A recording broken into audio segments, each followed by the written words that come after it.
Kia ora whanau and welcome to this Walking Dead All-Out War Battle Report. Mission number 2 of my custom narrative campaign that features the characters from the Telltale series, Lee and Clementine, over there back by that red car. Mission number 2, so this is an alternate story in which those characters collide with Rick and his group. This is very early at the beginning of The Walking Dead, so they're still in the campsite outside Atlanta. And Lee did not get bitten, managed to escape with Clementine and is looking for refuge. So if you want to catch up more on the story, go back and watch mission number 1. I'll put the link in the description below. Otherwise, we have a 200-point Walking Dead All-Out War Battle Report for your entertainment. So the story of today's mission, we have Lee and Clementine here. Their car has broken down. They see Dale on the roof of the RV here asking for help. We've got Sandra wounded, injured her leg, sitting in the back of the grey police car. We have off-screen Patrick behind this blue ute, trying to figure out how we can save Sandra and get safely back to the RV. So perfect opportunity for Lee and Clementine to prove themselves to the group. If they can rescue everyone, bring them back safely, take down these walkers, they'll surely be welcomed into Rick's group a little less suspiciously than they would have otherwise. We've also got 4 objective markers here, here, here, and back there by the blue grandma zombie, each containing vital supplies, resources that will be used by the camp, and hopefully bandages to assist Sandra get her back on her feet. So lots of opportunities for Lee and Clementine to prove themselves and hopefully succeed and be welcomed into Rick's group in the next mission. So mission is simple: get Lee, Clementine safely to the RV, save these 2 if we can, grab the objective markers if we can.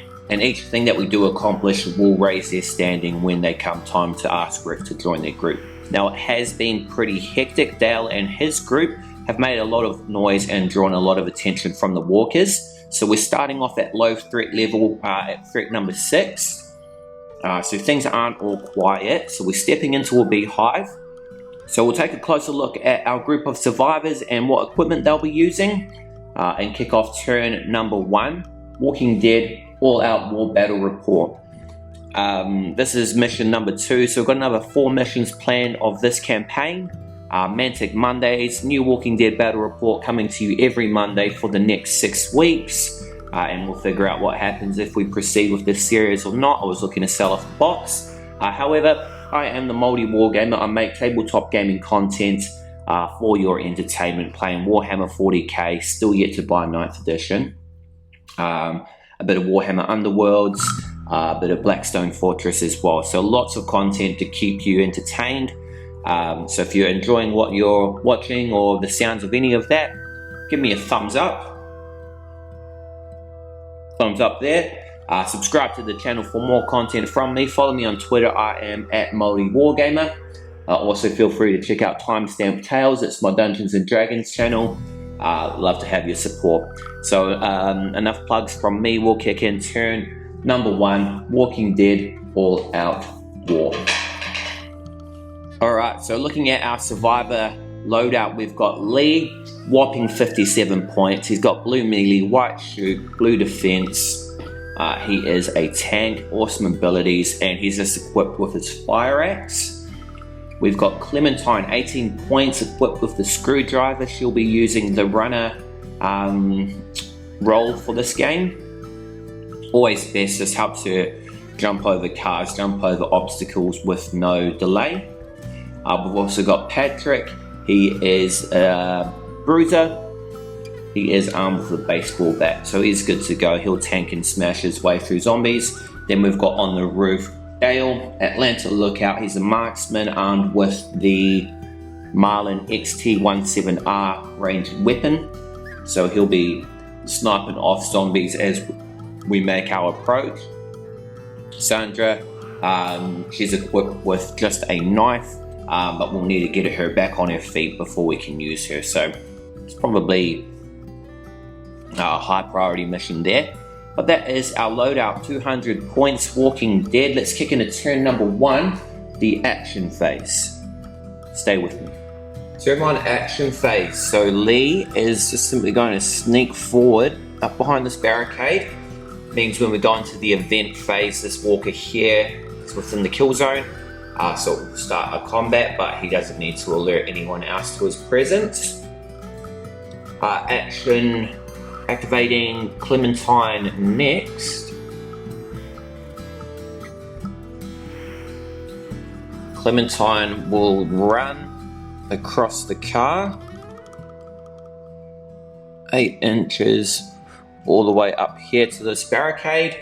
That's going to trigger this guy alerted to the noise, and he's going to move into combat Clementine in the melee phase. Activating Patrick, Bruiser, he's just going to sneak straight in against purple t-shirt. Once he brains this one here, he can search the supply cache on the ground within that suitcase. And then lastly, we've got Dale here, the Atlanta lookout. He is just going to keep an eye on things at the moment. We're currently at threat level 6. Walkers all around, and he's seen the arrival of Lee and Clementine.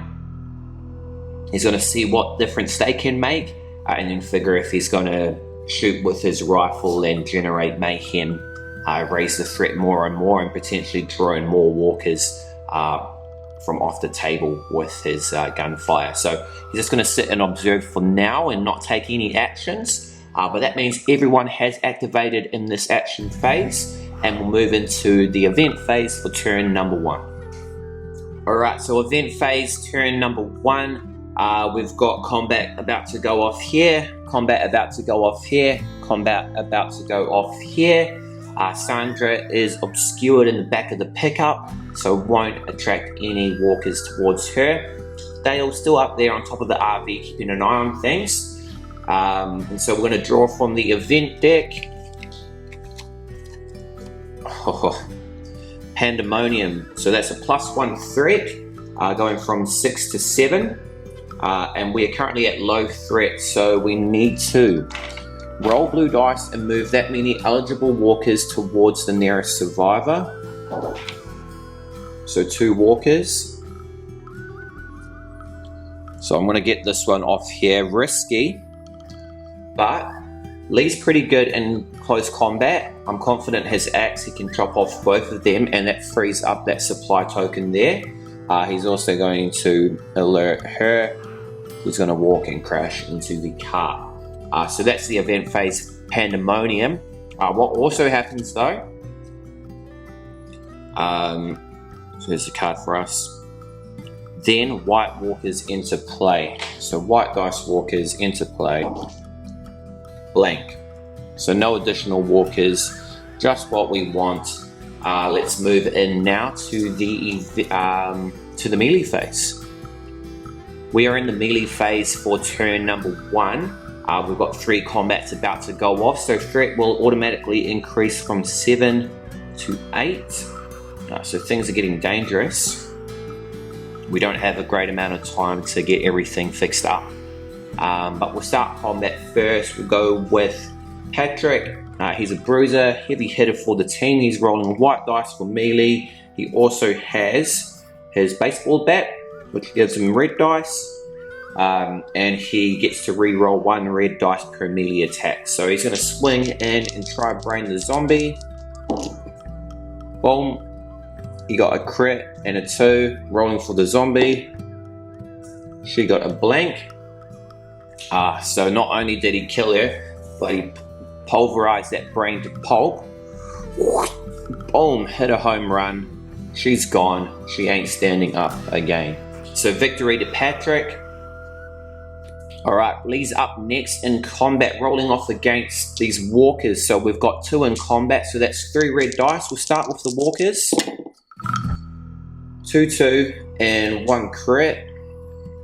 Up against Lee. Let's go, bro.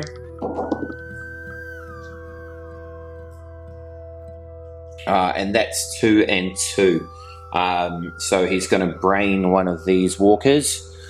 Here. That one's gone. 2 early crits. He's going to push that one back, but not enough power to kill it. At least if I'm understanding the rules right.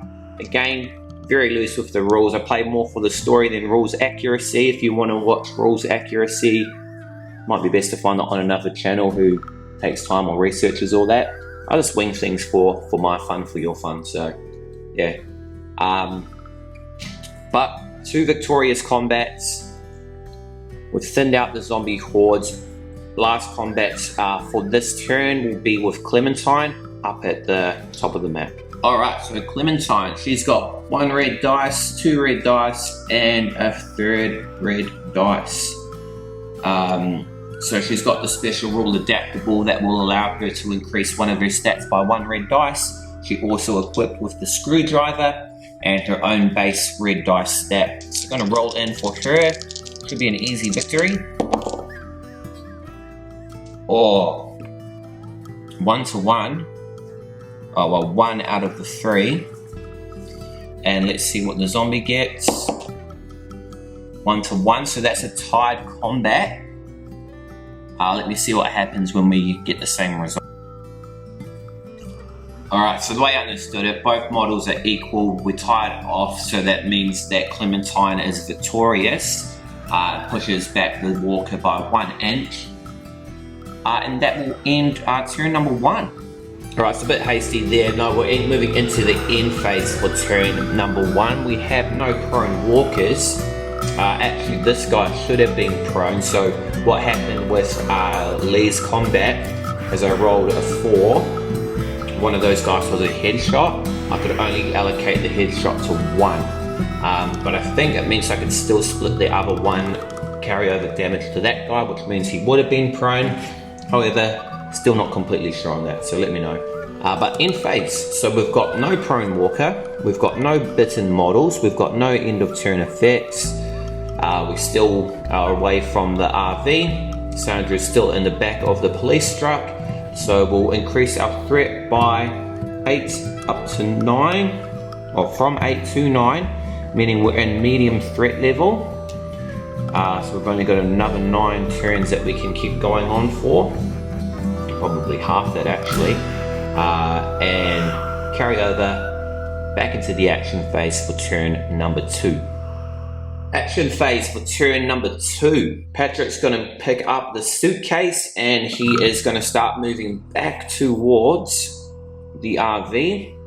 He is going to run straight down here. Dale can see him making a move. He's going to attract the attention of this walker, who will shamble into him. Alright, so Lee has the opportunity to follow Patrick down this path here where it's least populated by walkers. However, Clementine is still up there on her own, so he won't allow that. He is actually just going to sprint in and take down this walker. His movement will generate noise, which will bring this one in on him as well. So again, locking it in for a 2-player combat, Lee versus the walkers. And what will happen next, I think Clementine will move in to help Lee. So we've got combat guaranteed for turn number 2. That is everyone except Dale activating. Let's go to Dale. Alright, so Dale safe and sound on top of his RV. He was concerned for Patrick and Sandra before the arrival of Lee and Clementine. He's seen how Lee's been able to handle himself, and even Clementine, despite her being so young and a little girl, she bravely charged in to take on walkers at no concern for her safety. So he's quite amazed by the talents they have shown and is happy to watch over the battlefield. He'll take a shot when he needs to, but at the moment he thinks everyone is able to handle themselves and doesn't need to attract unnecessary attention by shooting in. So he is also just going to opt out for this turn and continue to keep an eye on things. Alright, turn number 2, we're in the event phase. We've got 2 combats about to go down in the melee phase. Patrick and the zombie down there And we've got Lee and Clementine up against two zombies themselves. We're going to draw an event card. So we've drawn an event card, Distracted. We are currently at medium threat. So roll white dice and move that. Oh, cool. So this one is one for me where I can just make things a bit easier.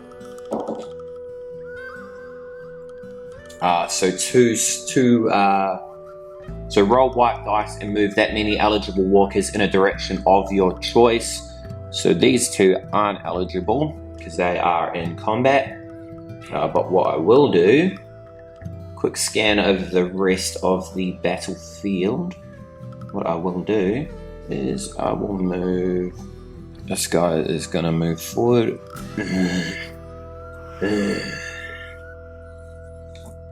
And Grandma Walker is going to move down, hit the edge of the car and stop.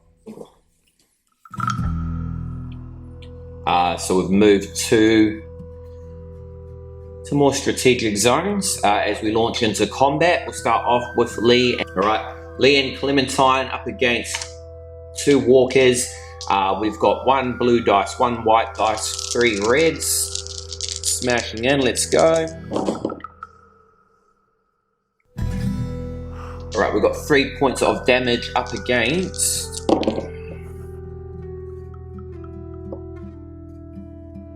two. So that is a victory.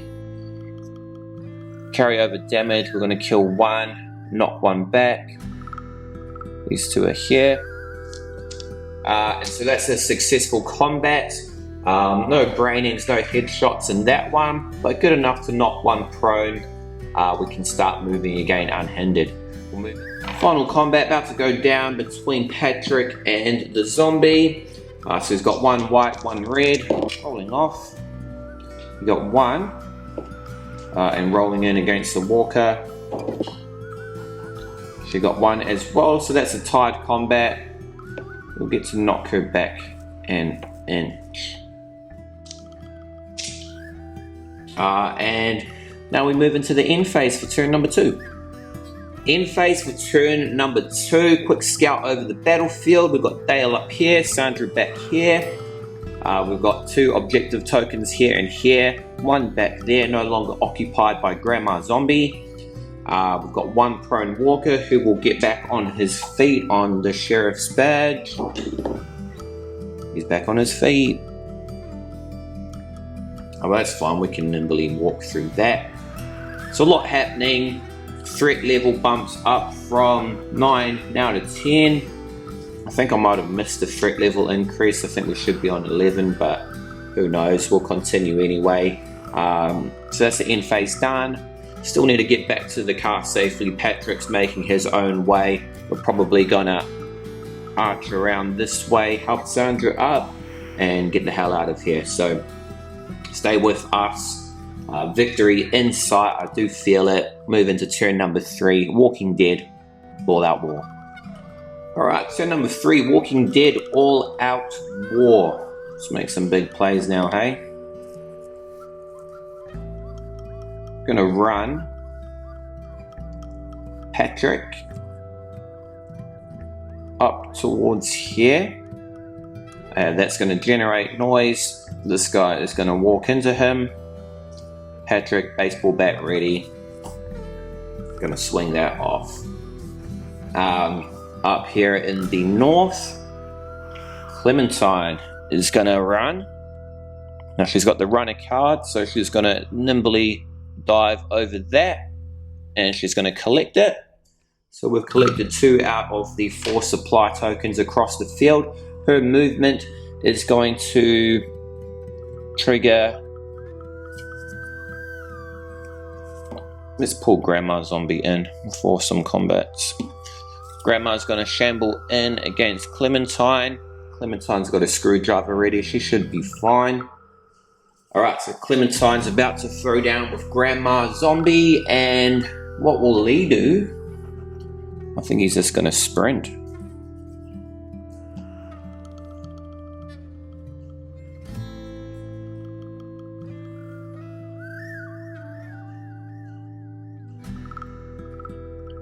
He's going to run down here. Well, he's going to run down here.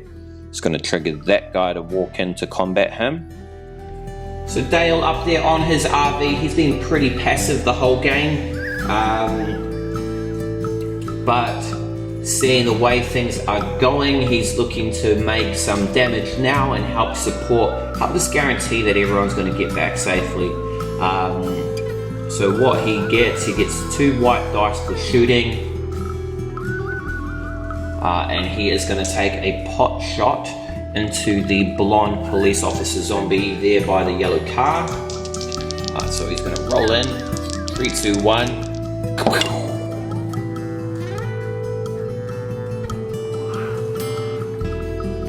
And that is 4, including a headshot. So her brain is going to be splattered all over the car window. That's a 3rd walker out of the game. It's going to generate mayhem though, so increasing threat level from 10 to 11 and drawing all nearby walkers 10 inches. They're going to move forward towards the noise. So she's going to crash into there. He's already in combat. He's already in combat as well. So that's done. He's taken the shot, he's taken out a walker, and I think I do need something because he got a headshot actually, an ammo check.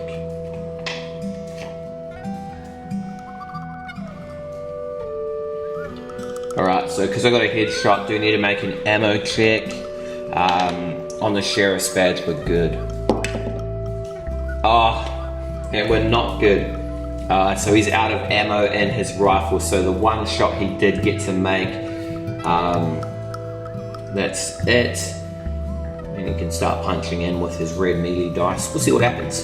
But that is the end of the action phase. Into the event phase for turn number 3. Event phase, turn number 3 in this Walking Dead all-out war narrative campaign.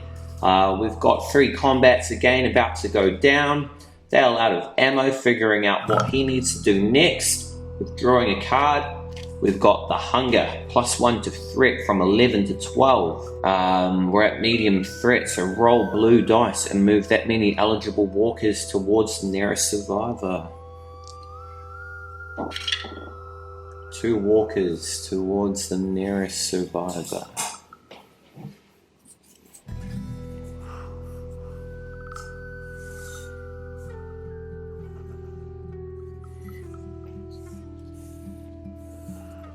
Oh,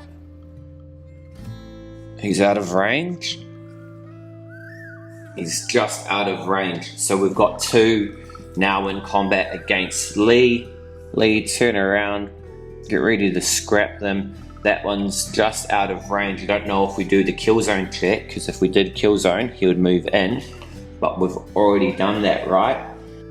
Because this is the result of the event card, not before the event card. So that's good stuff. Still at medium at 12 threat level. About to throw down in combat, so stay with us. Alright, combat. Let's start with Patrick up here. Baseball bat. Now his ability as a bruiser. No, ability with his baseball bat. Bruisers may re-roll the red dice, so boom, and that's a headshot. He's braining that one. Boom, not enough. And that's another home run. Boom, boom, boom, boom. Brain's gone. You ain't reanimating because your brain is pulverized. Victory, 1 combat there. Up this way, Lee's about to throw down with 3. Rolling that dice. That's alright, so Lee's rolled 2 and a 1 up against 3 reds. I'll try and do them off on camera. So that's a 2 and a 1 as well, so tied combat. Meaning the losers will get pushed back. And 1 more combat to go between Clementine and her group. Clementine, triple reds. She should be fine. Hopefully she can kill someone. Just 2 against the zombies. 1. Clementine smashes her. Jabs her with the screwdriver. Doesn't manage to. So Clementine, victorious combat, manages to knock down Grandma. Doesn't take her brains out, but pushes her away to make a great escape. Now we are in the end phase. Alright, so end phase, turn number 3. We're thinning out the streets of the zombie threat. 1 prone walker, so rolling for her. She's up. On her feet. Anything else happen? Increased threat by 1, so we're from 12 to 13. We've got 5 more turns before we go into red alert mode, high threat, well, end game threat level actually, before the herd approaches. So, bit of time, we've pretty much explored everything. Let's get everyone off. Turn number 4, action phase. Alright, turn number 4, action phase. Lee is going to pick up this token that he's next to, so we've got 3 out of 4, and then he is going to run down this way. She can come in and give him a smooch. What's his face is going to, can he sneak?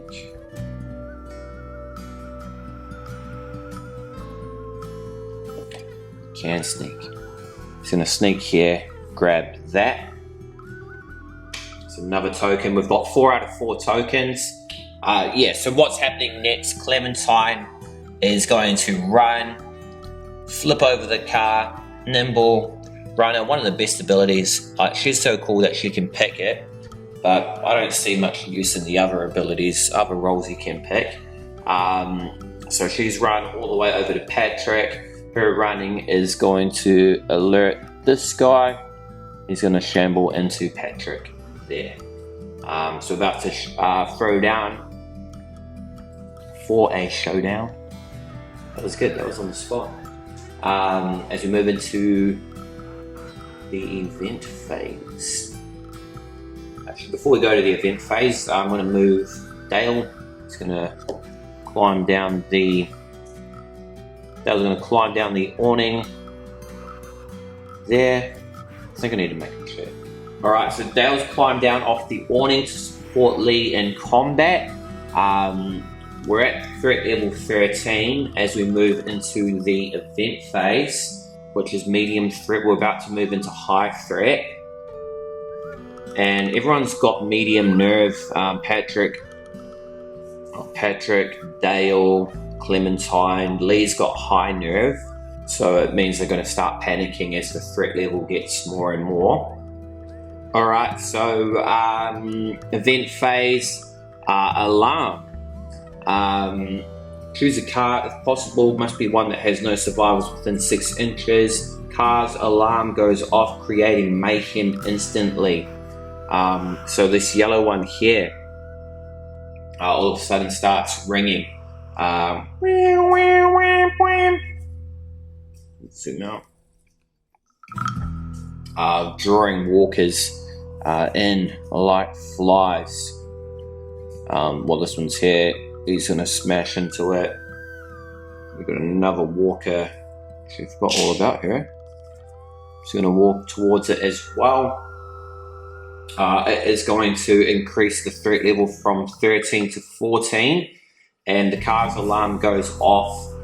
It will cause mayhem again at the start of every event phase until we turn it off. So it's actually a bit of a blessing, luring these guys away. Going to make things clearer for us. 10 inches. No, grandma's just out of reach. So let's throw down for combat. So let's make this quick. Combat here for Lee and Dale. Rolling in. Boom, that's a headshot, that's a braining. Up against 1 defense. Cool, that's cool, but you were still outrolled. Lee, brain's gone. That's another dead zom. These 3 back there. So this is the dice pool for Clementine and Patrick. Oh, and we've got a braining. Oh, he got an absolute hiding actually. Again, they made a defense, but is it enough when you've got boom, boom, boom, and then screwdriver in the brain? Ugh. Killed 6 walkers so far in this game. It's going to end the combat. We're up to threat level number 15. Car alarm's still going off. Cleared the field. We'll go back to, we'll move into the end phase for turn number 4. Alright, turn number 4, the end phase. So we've only got 4 walkers on the field. We've got this car alarm going off, attracting the walkers. The threat is getting higher and higher. People are going to start losing their nerve. So we're going to have to start rolling that yellow dice to see what happens to them. As we move into the action phase, turn number 5. Almost at the end of the road. Dale and Lee are safe and waiting. We've gathered all the supplies. We just need to pick up Sandra, carry her back. So let's do it. Alright, so we're at threat level 16 at the start of the action phase for turn number 5. Well above the nerve levels 4. Patrick, Clementine and Dale. So first thing that Lee's going to do is he's going to use Hold Your Nerve. He's a tactician, so he automatically passes and reduces threat from 16 to 15. Next thing that he will do is he will sneak up towards Clementine. So he has the... he's a father figure to Clementine, so her special rule is when she's within Lee's kill zone, she will not panic.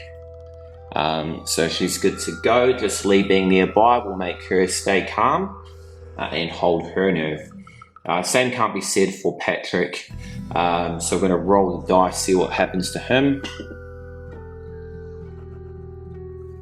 Run. Perform or run.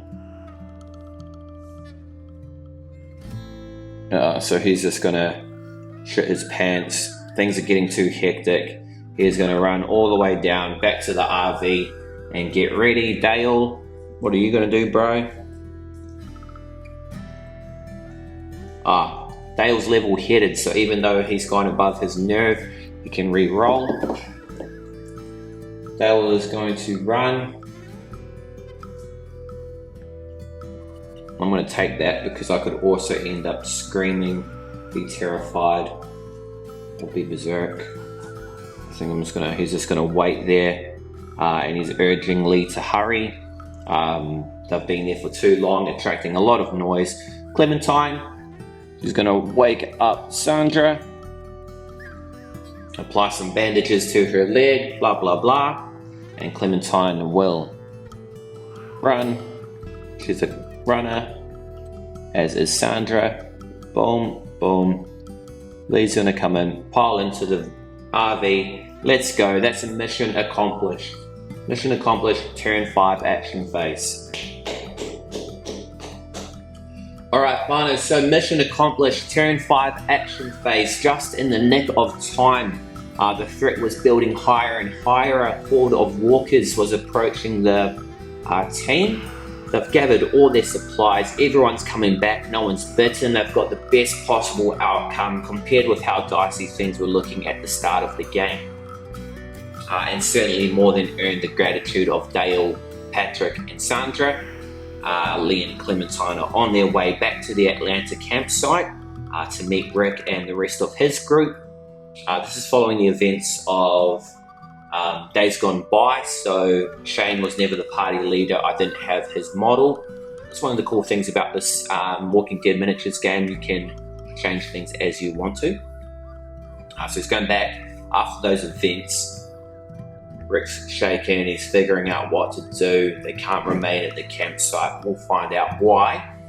And you'll find out as well as long as you tune in next week next week for mission number 3 of the 6-part planned narrative campaign set in the universe of The Walking Dead, combining the beloved characters from the Telltale games with Rick and his mates. So far, I hope you enjoyed that story, hope you enjoyed that battle. Any rules, errors, feedback, tips, things you want to see, fill me in, let me know. I'll do my best to accommodate those requests. I am just a humble Māori wargamer, not super rich or anything like that, so keep that in mind. Follow me on Twitter at maoriwargamer for more behind the scenes action from me. Keep it locked to the channel, subscribe, share this video with your friends, your family, your tabletop gaming group. Providing content, solo play, solo content. COVID's really mixed things up, so I am still chugging along, still finding enjoyment in the hobbies that I do, and hoping to share that enjoyment with you guys. So thank you again for tuning in with me. I'll catch you next week. I am your humble host, New Zealand's #1, the Māori Wargamer. Thanks for watching once again. Ka kite.